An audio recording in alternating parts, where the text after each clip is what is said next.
Mardi 14 mars 2023, amis internautes, bonsoir et bienvenue dans votre émission Tour d'Horizon. Dans le bulletin d'information, le pétrole nigérien sera désormais communément exploité par le Niger et le Bénin. Cette décision a été prise conjointement par le président Patrice Talon et le président nigérien Mohamed Bazoum lors de leur rencontre diplomatique ce lundi 13 mars 2023. Pour le président Patrice Talon, le passage du pétrole nigérien par les routes du Bénin va générer d'importantes ressources pour l'État béninois. Il faut noter que ce projet Pipeline Export Niger-Bénin traversera plus de 15 communes du Bénin. En parlant toujours de cette rencontre, le président Patrice Talon a déclaré à la faveur d'une conférence de presse qu'il n'y aura nullement de remaniement ministériel. Déclaration qu'apprécient plusieurs observateurs politiques pour qui cette décision permettra le maintien ou l'évolution du développement du Bénin. Suivons. Si déjà nous avons un gouvernement en place et qui fait son travail comme il le faut, à quoi bon de le changer? Parce qu'on voit que ceux qui sont là sont en train de faire le travail comme il le faut. S'il advenait qu'on change le gouvernement et c'est le puits maintenant qui vient, c'est nous-mêmes qui allons crier pour dire que l'État ne fait pas son travail. Donc, selon la vision du chef de l'État, moi, je vois que c'est correct parce qu'il ne faut pas vouloir changer quelque chose pour encore amener le danger dans un pays. Si on tient vraiment ces ministres, on aura un Bénin révélé. Parce qu'avec les travaux que font les ministres, dans leur domaine précisément, on apprécie toujours. Le ministre, à lui seul, ne fait pas tout le ministère. Le ministère est composé des cadres techniques qui accompagnent le ministre. Donc, c'est à ce titre-là que je pense que le chef de l'État pense que changer un ministre, ce n'est pas ça qui donne la compétence du ministère. Donc, il s'agit donc, à son niveau, de tout ce qu'il met en jeu comme programmation. Et de comment il faut suivre ça à travers les cas techniques et le ministre accompagne. Donc, ce n'est pas un système où c'est la personne humaine qu'on doit valoriser, c'est tout un système qu'on est en train de valoriser. Nous avons beaucoup espéré, surtout nous, au niveau de la vallée. Vous savez, nous avons 4 communes dans la vallée et on avait espéré, avec tout ce qui s'est passé là, qu'on pouvait avoir la chance qu'un fils de la vallée puisse appartenir au prochain gouvernement. Mais tel n'est pas le cas. Mais cela ne veut pas dire que nous allons baisser les bras par rapport à notre accompagnement au chef de l'État. Il n'y a pas que le poste de ministre qui permet le développement d'une localité. Il y a d'autres postes encore plus importants qu'on peut donc privilégier. L'important pour nous, c'est que le chef de l'État puisse penser à toutes les régions de notre pays pour que un clan ne soit pas laissé au détriment d'autres. C'est la fin de votre rubrique informative. Mesdames et messieurs, votre émission Tour d'Horizon se poursuit après cette pause publicitaire. Vous prenez grand soin de votre corps au quotidien. Qu'en est-il de votre esprit? Il est temps de trouver la solution aux problèmes qui vous empêchent d'évoluer. Il est temps de débloquer ce qui vous bloque. Il est temps d'apprendre à manipuler les clés de la vie. Pour y arriver, suivez cette émission. En dehors de moi, qui suis-je? Guéri TV Monde vous l'offre pour éclairer votre chemin. En dehors de moi, qui suis-je? C'est tous les jeudis à partir de 21h avec Charles Albandaoui aux commandes. Guéri TV Monde, le leader des web TV.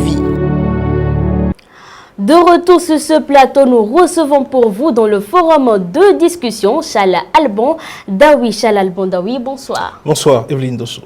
Par décision DCC-23-054 du 9 mars 2023, la Cour constitutionnelle vient d'ordonner la reprise des élections des autres membres des bureaux des commissions permanentes de l'Assemblée nationale. Évidemment, cette décision est sortie, il fallait s'y attendre et quand on voit le contenu de cette décision, moi personnellement, ça ne m'étonne pas. Ça ne m'étonne pas tout simplement parce que, vous savez, quand on parle des concepts de minorité et de majorité au Parlement notamment, ce sont des concepts auxquels la Cour, la haute juridiction a donné un contenu juridique. C'est la haute juridiction qui a donné un contenu juridique à ces deux concepts-là. Et c'est depuis ce temps que, eh bien, les questions de représentativité, de représentation, les questions de configuration de l'Assemblée nationale ont commencé donc à se poser. Donc si c'est la Cour elle-même qui par le passé avait déjà donné un contenu juridique à ces deux notions-là, il était donc de bon ton que la décision rendue aille dans ce sens. Et je le dis aussi parce que la décision rendue, les raisons pour lesquelles la Cour a été saisie, ces mêmes raisons-là avaient prévalu il y a quelques années en arrière, notamment en 2011, où la Cour avait été saisie pour les mêmes questions. Et à l'époque, la Cour avait rendu donc une décision qui n'est pas très différente de ce qui a été rendu par cette haute juridiction-là le 9 mars passé. Donc, pour dire que quand on est imprégné de l'actualité de la Cour en ce qui concerne ces décisions rendues-là, on ne pouvait pas s'attendre à autre chose que ce qu'on a eu là, cette décision qui ordonne que, à l'exception du poste de président, les élections des autres membres des bureaux des commissions soient reprises tout simplement. Alors Charles Albondaoui, si cette décision ne vous surprend pas, est-ce qu'elle règle définitivement le problème de représentativité de la minorité parlementaire? Oui, aujourd'hui, c'est la question qui se pose parce que vous savez, si déjà en 2011, par décision DCC-01,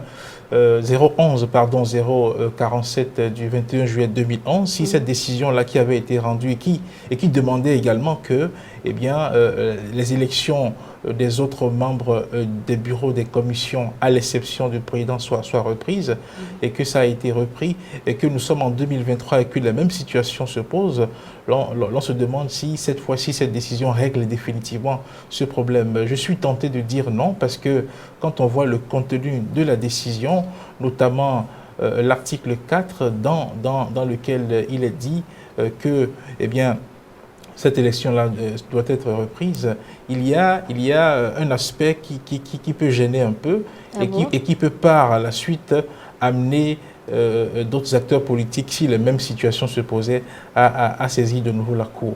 Quand la Cour dit dans la décision que les élections doivent être reprises de sorte que, on puisse insérer, on puisse voir apparaître des éléments de la minorité à raison d'un député de la minorité parlementaire, ça pose problème parce que vous savez, aujourd'hui, quand on prend la minorité parlementaire et la majorité parlementaire, quand on les compare en termes de chiffres, on peut constater que oui, nous avons 81 députés dans la majorité et donc 28 dans la minorité. Dans ce contexte-là, on voit cette configuration actuelle, la décision de la Cour a tout son sens. Parce que si on doit parler en termes de représentation, 81 contre 28, on peut dire que sur 5 membres, un député, ça peut se comprendre. Mais la minorité parlementaire peut bien changer. C'est-à-dire qu'il peut arriver que, au lieu qu'on ait un contexte où on a 81 députés dans la majorité et 28, il peut arriver que, on ait par exemple 60 députés qui soient de la majorité et le reste de la minorité. Donc quand vous voyez ce genre de situation, quand l'écart va se resserrer, la question de représentation de la minorité à raison d'un député dans les commissions, le problème va se poser, puisque là, les rapports de force ne seront plus les mêmes qu'aujourd'hui. Donc je pense que la Cour peut-être se serait abstenue de préciser avec cet aspect-là, de dire que oui, un député de la minorité, que oui, on se serait dit que oui, en l'espace de 10 ans, on a eu la même décision venant de la Cour, et que si par suite, à l'avenir, le même problème se posait, on aurait déjà des éléments pour régler le problème. Je pense personnellement que la décision rendue en 2011 est beaucoup plus ouverte. Cette décision-là règle beaucoup plus le problème que celle qui a été prise en 2023, parce que dans la décision rendue en 2011, la Cour ne s'était pas aventurée à préciser le quota, a précisé le nombre de députés de la minorité qui devraient siéger au sein des commissions. Il y avait plus d'ouverture. Donc, cette décision de la Cour, elle devrait apporter, à mon sens, une certaine évolution, une certaine amélioration. Mais là, on voit que c'est fermé. Cette décision-là ferme quelque peu les possibilités de voir des gens de la minorité figurer au sein des commissions au-delà d'une personne. Donc c'est l'aspect de cette décision qui quelque peu me gêne. Mais comme on le dit, les décisions de la Cour, on peut sans recours, mais on peut commenter, on peut se permettre de donner des appréciations par rapport à cela. Donc voilà, l'essentiel c'est que oui, un problème s'est posé, une voie de solution a été tracée et nous espérons que dans les jours à venir, comme la décision sera notifiée au président de l'Assemblée nationale, dans les jours à venir, une session sera donc convoquée pour que, on puisse respecter cette décision rendue par la Cour constitutionnelle. Voilà. Merci à vous, Charles Albondaoui. C'est moi qui vous remercie. Mesdames et messieurs, c'est le moment pour vous de rire à travers la vidéo du jour.